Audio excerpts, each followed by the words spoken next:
What's up, everybody? It's your girl AlleyBenz here, and we are back with another episode of Love and Marriage Huntsville. This is season 10, episode, I don't even know. This is season 10, episode 8, Humpsville, Alabama.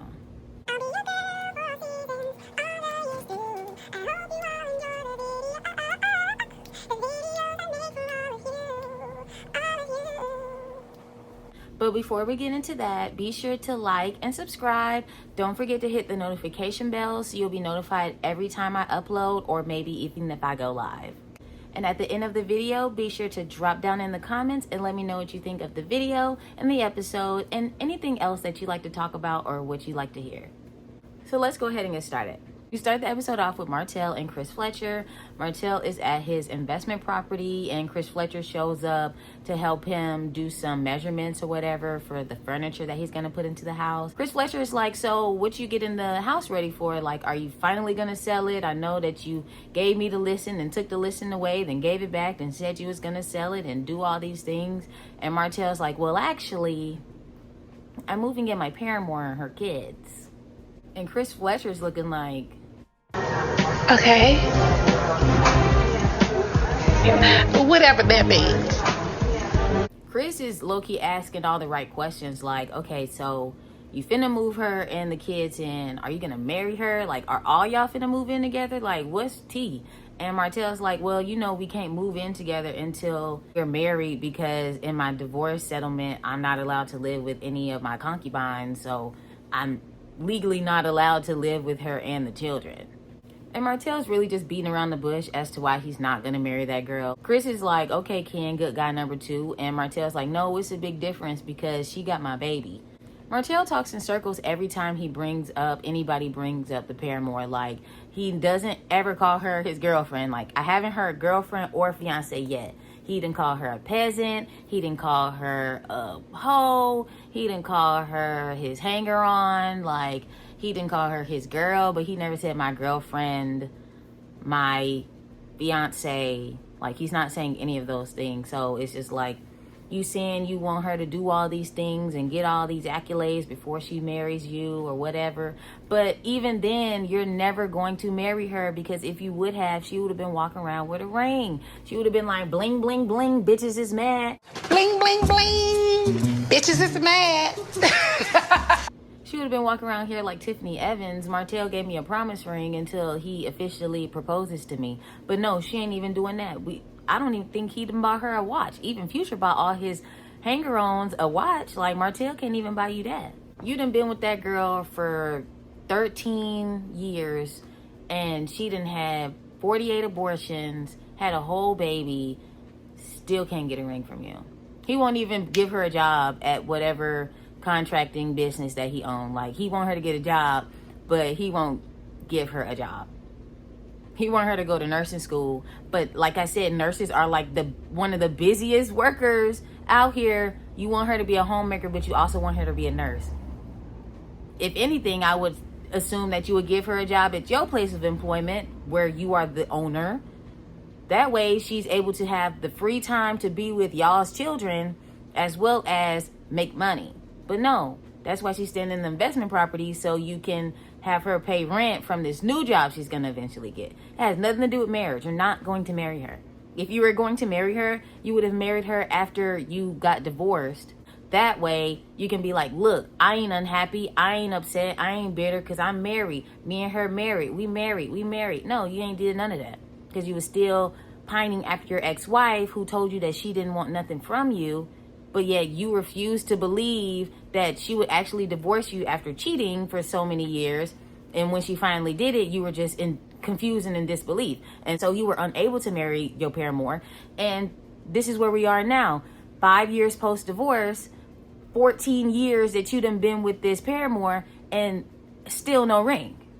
They get into land and how him and Martell had a little conversation or whatever. Martell can't get nobody advice because he cheated on his wife with that and didn't even file for divorce. Divorce was filed on him.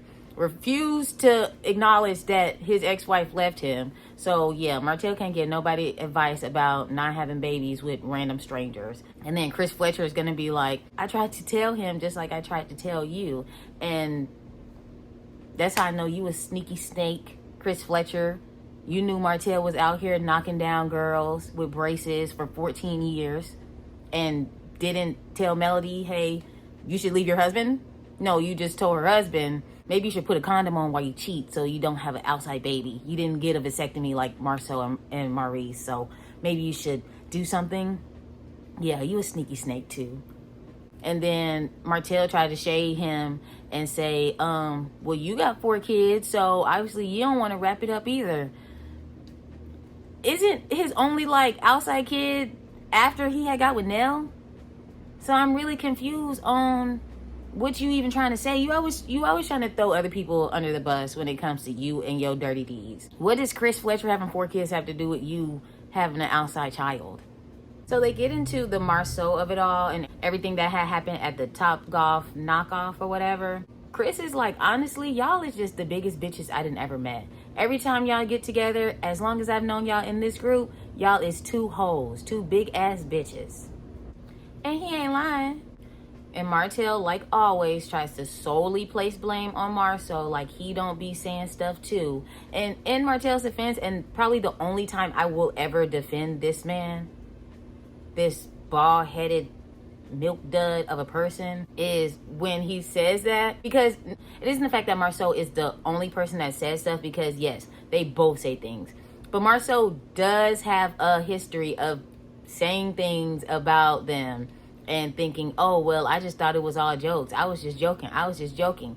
You can't joke with somebody like Milk Dud, because he takes your jokes seriously. And it's like, oh, you want to tell jokes about the truth of my situation? Let me just either flat out lie, or let me make light of y'all situation so y'all can feel some type of way like how I be feeling. And then Martell goofy ass gonna say the only thing Marcel can really say that I said about them was the 20 women.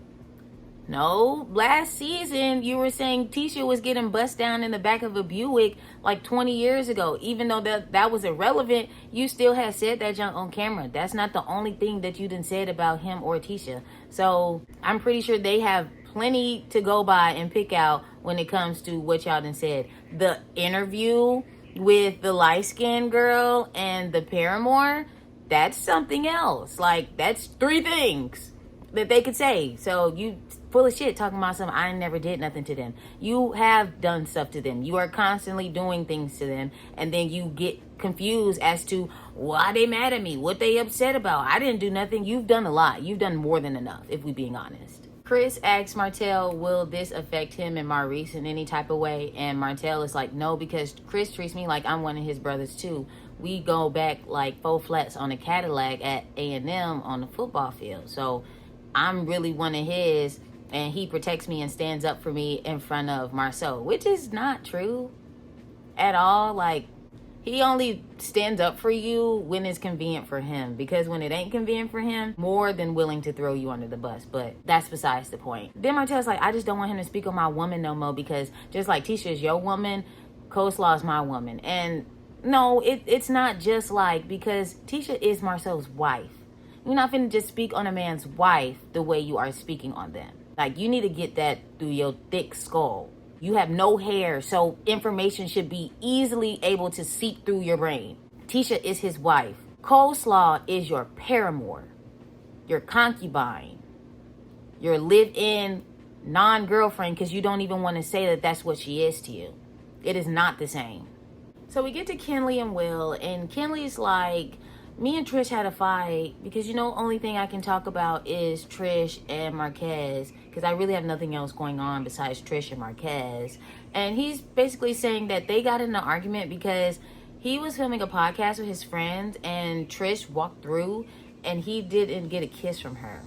And so he had created an issue from that because he didn't get a kiss from her, and they exchanged words. And so after she left, it made everything awkward for the rest of the night when it came to filming the podcast.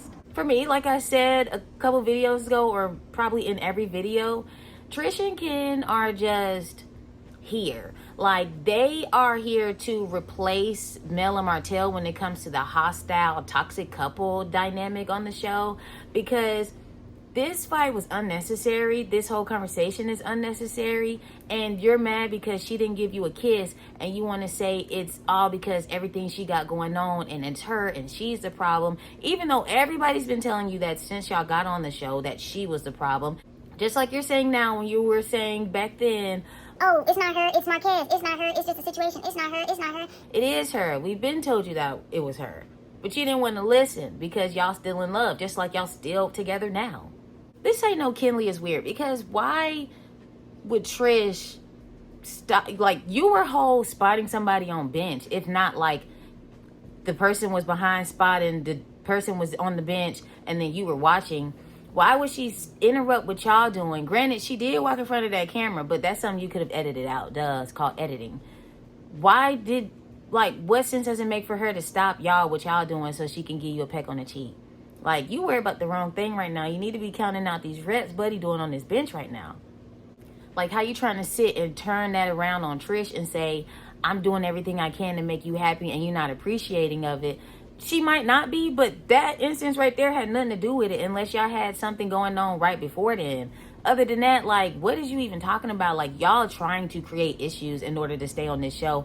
And to be honest, everybody's tired of y'all and y'all drama because it's lame. It's corny. It's silly. You wanted to be Superman. Superman got to take a few hits. Duh. Superman don't quit. Superman stay in the game. When Superman said he wanted to stop being Superman? Never. You signed up for it, so you're going to keep going through it. Duh. So Clark Kent going to say, we either going to find a solution or we going to break up. And Will's looking like, how y'all going to break up and y'all got a whole house together? Then Clark Kent going to say, well, I already reached out to a couple realtors. I've already been able to put some stuff in place. Oh, and there we go. That house is leased.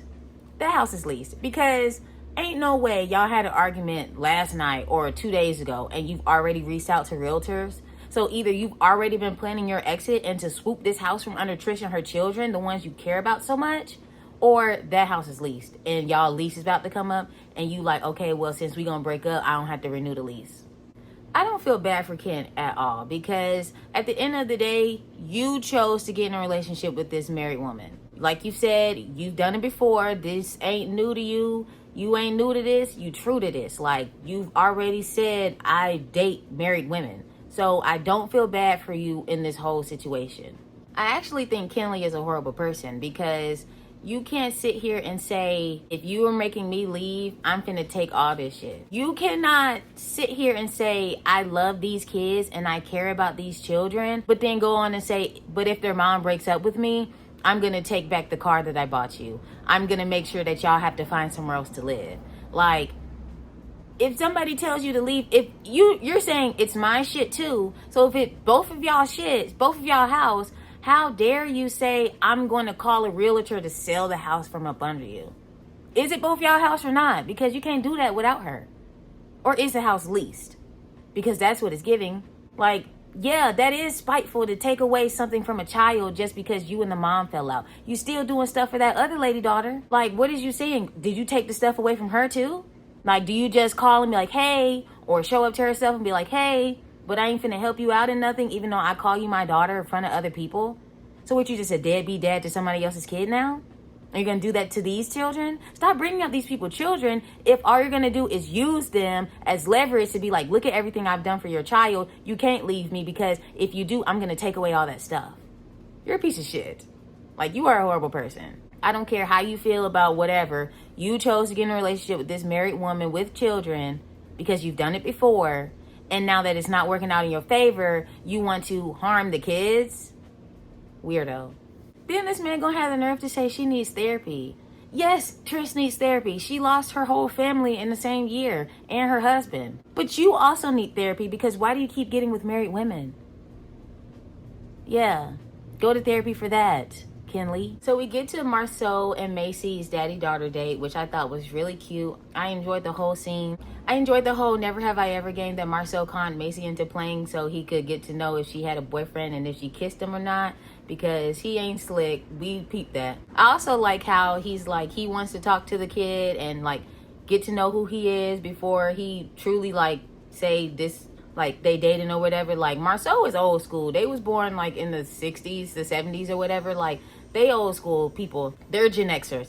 Gen Xers is not just finna let you date all willy-nilly because they wasn't allowed to date all willy-nilly. So I get that, and I appreciated that, because even from my experience growing up, like, my parents allowed me to date, but it wasn't until I was like 16 that I could officially date. And even then, like, my parents had to talk to the people, they had to talk to their parents. Like, this is not anything new. So I appreciated that little moment. I thought that was sweet, and I thought that was cute. Marcel and Tisha have really raised some pretty amazing, well-rounded kids, and you have to give them props for that. Like, if they've done nothing else, the way they raise their children seems to be pretty well-rounded. Like, I can appreciate that. I loved when Macy was like, her mom is the foundation of their family. She keeps everybody together, keeps everybody stable. And I really loved when she was like, Marcel is a 6 or 7 when it comes to out of 10 being a good dad. I appreciated, though, when Marcel told Macy, If you need me, call me. No matter where you are, no matter how far, don't worry, baby. Just call out my name and I'll be there in a hurry. You don't have to worry, because, baby, there ain't no mountain high enough and ain't no valley low enough. There isn't a river wide enough to keep me from coming to your rescue, my daughter. And I love that. That was sweet for me. So we get to the single ladies, Destiny, Trish, and Sharon. It's funny how Trish and Ken are the newbies of the show, technically, but they're the only ones with friends of the show. That's all I'll say about that. Destiny is like, I'm looking for a trainer because I got a movie role. One of the producers on my podcast and hooked me up, and so now I need to learn a little bit of boxing so I can film this movie role. Y'all, what if Destiny is gonna be in that movie with Good Jeans girl from Euphoria? Because she just did a boxing movie, and it was definitely an independent film. I doubt it, but what if?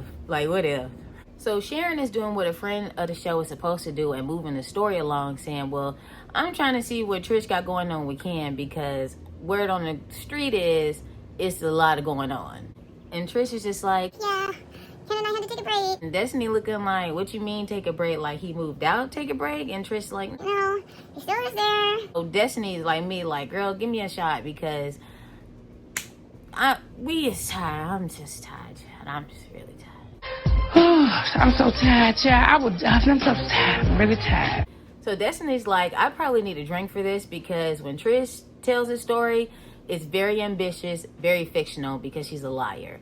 Her story is going to change up 40 different times today and the following week. So I'm going to need me a little drink and sit down for this so I can see if I can piece together what's true and what's not. Trish goes in to say it all started the day that he had the little live, which, okay, it was a live video. If it was a live video, Ken, you're still in the wrong, because you didn't have to blow up at her on your own video. Like, you didn't have to do that. You could have been like, hold on, y'all. You messed up your own video. Yes, you made yourself awkward for the night, because you ain't had to do that.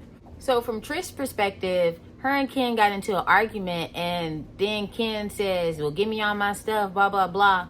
The son walks down and throws the keys to the car that Ken got him on the counter and just went back upstairs, which means that the son was up there processing like, oh, so he want all his stuff. Let me go ahead and get him his car back so he don't feel like my mama owe him something because he done bought me a car, which is so messed up. And again, goes back to everything that y'all grown ass mother got going on is affecting these children.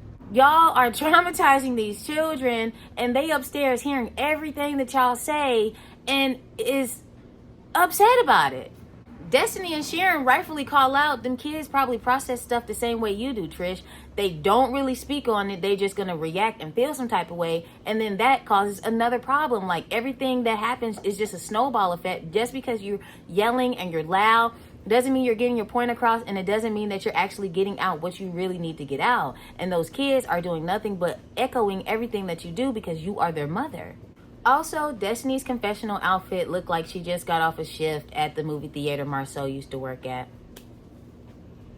Destiny and Sharon make some really great points by telling Trish she can't keep bringing the kids into this because the kids have nothing to do with their relationship. The kids are Trish's family that Ken has to integrate himself with, and you can't use them, especially the son, as the basis of where your temperature goes when it comes to how you gonna feel that day about Ken. Like, you can't base your relationship with Ken off of what other people around y'all do where if Ken doesn't react right, you're going to hold it against him, when honestly, these other people should never really have been involved in the first place. But like, you and Ken are going to have to communicate and actually talk things out, because the way y'all be going, it doesn't get anywhere. And it really doesn't get anywhere because Ken is in denial and Trish is a liar. So it'll never get anywhere until both of them go to therapy, because both of them need therapy, and talk it out so they can actually get to the root of their issues and understand each other better.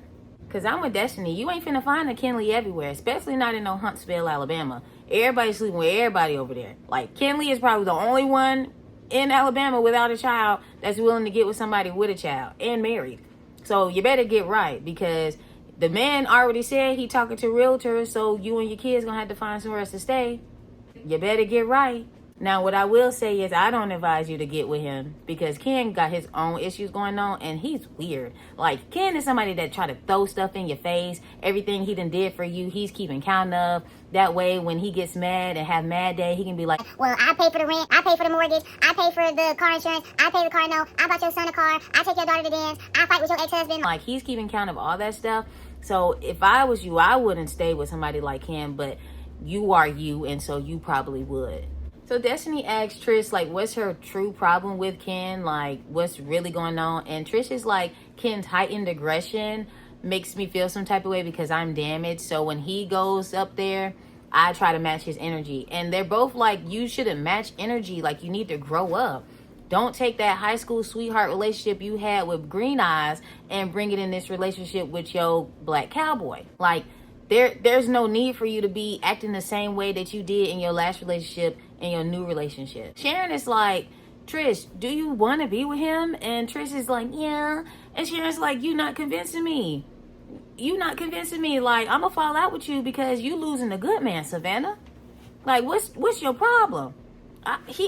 Shoot, if you don't want him, I'll take him. Like, Sharon looking like, girl, you got a good man on your arm and you was wasting him around. And Destiny's like, yeah, because she know he ain't gonna leave her. Duh. It's way more beneficial for Ken to be with Trish. Okay, I'm back. Sorry, I had some personal issues that I had to deal with, and that is that took precedent over what this is. So yeah. So we get to Marcel and Martell, and they're finally having their little sit down or whatever. Marcel was like, he's not nervous for this. He knows Marcel is going to come in here and scapegoat and try to blame him solely for everything that's going on. And there's really not going to be a resolution because we've done this like every season almost of you don't talk on me, I don't talk on you, but yet everybody be talking about each other or whatnot. Martell is like, he's coming in because he wants Marcel to respect him. And if Marcel respects him like the man he was when he first met him, then he ain't going to be going online and doing these interviews with these light-skinned girls and his paramour anymore. So the minute that he can establish dominance over Marcel when it comes to who gets to talk about who online, then Martell will allegedly not do anything else that's disparaging to their marriage, which I don't believe, because Martell is going to feel slighted about anything that anybody does, and so he's going to go off on the slightest of anything and try to antagonize somebody and try to get something out of it, because that fuels him. That whole, I hurt you and you feel some type of way about me, but I want you to apologize for making me do that to you. He fuels off of that. Like, Martell is never going to change. Martell gets there and he's just like, I want to be able to put whatever it is that we got going on behind us. And Marcel is like, that's good, because I'm tired of going back and forth with you about stuff that I'm not even trying to talk about anymore. And Martell's like, remember when we was good Judies? You used to sit in the back of the limo with me and we used to go to the casinos and have fun and knock these girls down together. Before we made all these comments about each other, before I did the live with the light-skinned girl and my paramour, before you made the comments, before Tisha made the comments, like, we was all good and I want to get back to that. And Marcel's like, I get that, but you're not finna rewrite history. Like, yeah, you were that guy, but I haven't seen that guy in about 7 years. Like, I only knew that guy for 4 years and then he disappeared, and who you are now is who I have known you for the last 7 years. So I'm not finna sit here and just act like everything's been good and you've been a great person to me, even though you were in the past, and I appreciate that. Who you are now is not the person that I want to be around or associate myself with, because you just want to drag everybody down with you. Martell is like, don't act like you ain't did nothing to me either. Like, you always been talking about me and my ex-wife and my current situation. So Don't do that. And Marcel's like, I don't lie. So what are you talking about? And Martel laughs like, yes, you do lie. And Marcel, you're a liar. This is the second person that done called Marcel a liar this season. His own bald-headed brother and now his bald-headed ex-partner. Like, everybody calling you a liar, Marcel. There got to be two truths in a lie in this. And it's giving you the lie. Because everybody's saying that you do be lying. And even your wife had to sip her wine when your brother had called you out and said that you do lie because you are a liar. Then Satan's disciple has a nerve to be like, Marcel, you need to go home and pray and ask God to deliver you from being a compulsive liar. Please do not bring God into this. I would hate for him to strike both of y'all down right now because it's giving both of y'all do be lying. Both of y'all cannot be saying, I'm telling the truth, but you lying on me, and there's not any lies there. And there's not some truths there. Like, both y'all be lying on each other. Like, y'all are worse than the Real Housewives at this point. Like, y'all really just be lying on stuff that people watch on the TV. Martel is like, well, if I ever lied, because I don't, I would have just said, bro, you know I was saying XYZ, blah, blah, blah, blah. I'm sorry. Marcel's like, remember field day when you were going after Tisha because you wanted to hurt my feelings? And then I said something about your fiance. Yeah, he said fiance. Marcel slipped up and said fiance, even though we haven't seen a ring. And Marcel and Tisha love to go on live and be like, yeah, they engaged. They do love to go on live or go on them interviews and be slipping up saying stuff when people ask them about them. So if they was really engaged, we would have heard about it by now, like 6 months ago. I promise you. I do not believe in this engagement. Like, that bling, bling, bling, bitches is mad would have been all over social media. I do not believe that they engaged at all. So they do the field day flashback, and Marcel mentions how Martel showed everybody how to not lose his marriage over a shareable side chick. So I'm guessing everybody did knock down the paramour. And then Martel was like, I don't know what you're talking about, shareable side chick, because your wife was a shareable side chick at 1.2 back in the day. And y'all remember how that went nowhere. Martel was like, I basically came in here expecting you to apologize to me so I can finally apologize to you because I know everything that I said and did was wrong. How do you expect people to apologize for something that they feel like they ain't even do wrong? You know that what you did was wrong, but if they don't feel like what they did is wrong, what makes you think that they finna come and apologize to you? They don't feel like they did anything wrong, so what is you even talking about? You talking about something, it took me forever to do it. No, it didn't. That junk came out so quickly. Like, you expected an apology for something, you could have just reached out to them and said, hey, I feel slighted. And if they acknowledged your slight, then they would have apologized. But they didn't even know you felt some type of way because they didn't even feel like they did something wrong. So you upset for something that they ain't even concerned about. Like, you sitting here trying to half apologize for something that you know that you shouldn't have ever did, but yet you still waiting for an apology that he not finna give you, bro. Marcel's basically like, it doesn't even matter because all of that out the window. Who you are today is who you've been for so long that I can't even recognize the old person. So whether you apologize to me, it doesn't matter because we've been here before,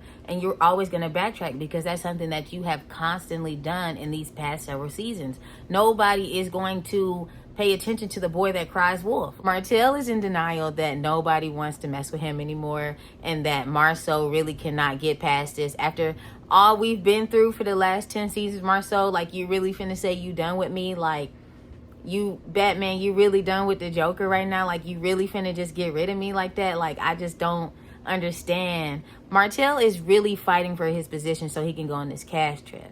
Like, that's really what it's giving. Martel and Maurice was like, we need to figure out a way for you to get on the cash trip because nobody likes you but me.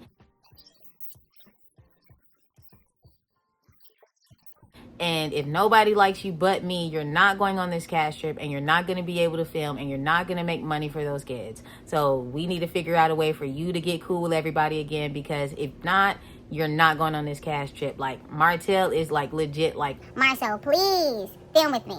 Like, please film with me because I need to go on the cash trip. I have to go wherever y'all go. Houston, Atlanta, Vegas again. I don't think y'all need to go back to Vegas. Every time y'all go to Vegas, it always be some drama. Y'all don't need to go to Vegas. But wherever else like he trying to go. Y'all, they ain't going overseas, but we know they going somewhere. Martell is like, please, Marcel, film with me so I can go on this cast trip. Please, please film with me so I can go on this cast trip. If you don't film with me, the only person that's gonna want to film with me is Ken and Maurice, and I don't like Ken because I slept with his girl. Like, please film with me.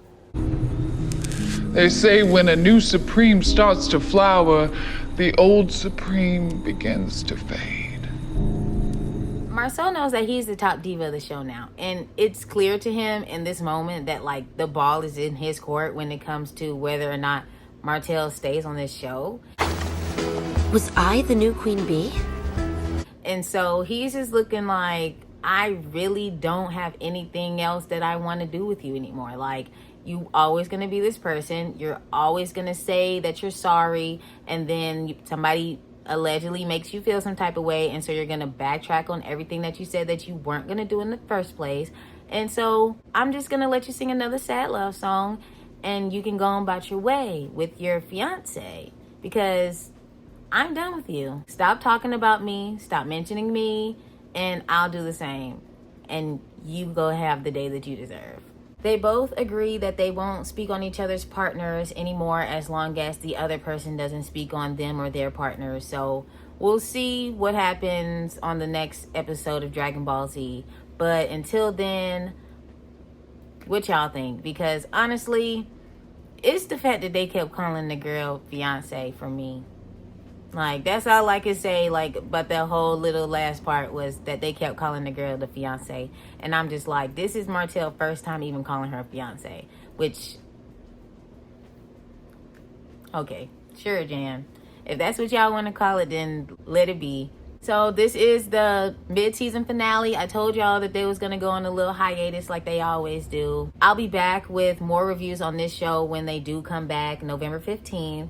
But I'm also going to be doing Real Housewives of Salt Lake City, which comes out on Tuesday. So I'll probably have that video out either Wednesday or Thursday evening. So be out on the lookout for that. So in that case, you should like and subscribe. Hit the notification bell so you can be alerted every time I upload, because you don't want to miss my Housewives of Salt Lake City review. Also, drop down in the comments and let me know what you think about the video. What do you think about the episode? Do you think Martell and Maurice is ever going to stop talking about each other online? Because I don't think so. How do y'all feel about Kenley and Trish, and how Kenley wants to take everything from Trish and the kids because Trish tells him to get out, and he's like, well, my name's on the house too, and I can just call the realtors from up under you, even though you have to sign off on it if your name is also on the lease. How do you feel about the whole fiance thing and Martell moving the Paramore into his rental property instead of, because they're fiancés, that means they will be able to live together, right? I don't know. On the next episode, Twan is going to be going on a date with Destiny.